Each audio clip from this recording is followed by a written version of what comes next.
बिहार विधानसभा चुनाव का बिगुल बज चुका है। इस बार कड़ा मुकाबला भी इस चुनाव में देखने को मिलेगा।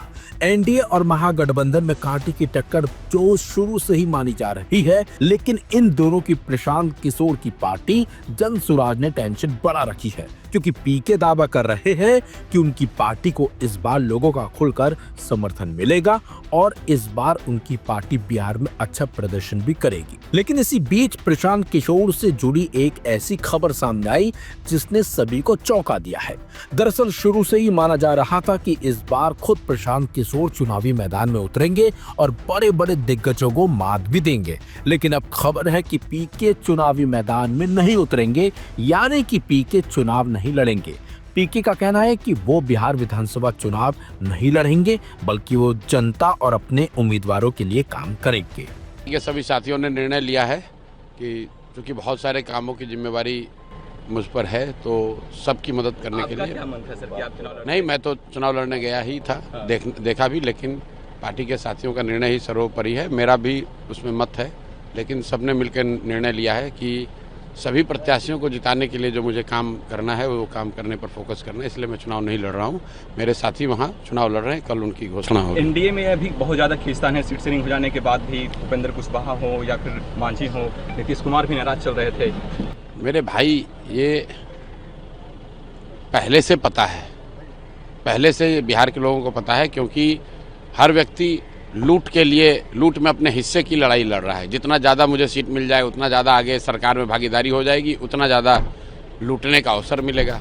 जबकि इससे पहले वैशाली जिले की राघोपुर विधानसभा सीट से तेजस्वी यादव के खिलाफ जनसुराज के प्रशांत किशोर के लड़ने की चर्चा थी, लेकिन अब साफ हो गया है कि पीके चुनावी मैदान में नहीं उतरेंगे, यानी कि वो चुनाव नहीं लड़ेंगे। जनसुराज ने चंचल सिंह को राघोपुर से टिकट दे दिया है, उन्हें जनसुराज का प्रत्याशी बनाया गया है। जनसुराज के राष्ट्रीय अध्यक्ष उदय सिंह ने उन्हें पार्टी का सिंबल भी सौंप दिया है। जबकि इससे पहले जनसुराज की जारी हुई प्रत्याशियों की दोनों लिस्ट में राघोपुर के प्रत्याशियों का नाम नहीं था। अब तक जनसुराज 2 चरणों में अपने 116 उम्मीदवारों के नामों का ऐलान कर चुकी है। आपको बता दें, तेजस्वी यादव तीसरी बार राघोपुर सीट से चुनाव लड़ रहे हैं और उन्होंने राघोपुर सीट से अपना नामांकन पत्र भी दाखिल कर दिया है। राघोपुर से तेजस्वी के खिलाफ प्रशांत किशोर के चुनाव लड़ने की चर्चाएं इसलिए जोरों पर थी क्योंकि 11 अक्टूबर से राघोपुर से ही जनसुराज ने चुनावी अभियान का आगाज किया था। तब पीके ने तेजस्वी को चेतावनी देते हुए कहा था कि अगर वो राघोपुर से चुनाव लड़ते हैं तो राजद नेता को 2 सीटों से चुनाव लड़ना पड़ेगा।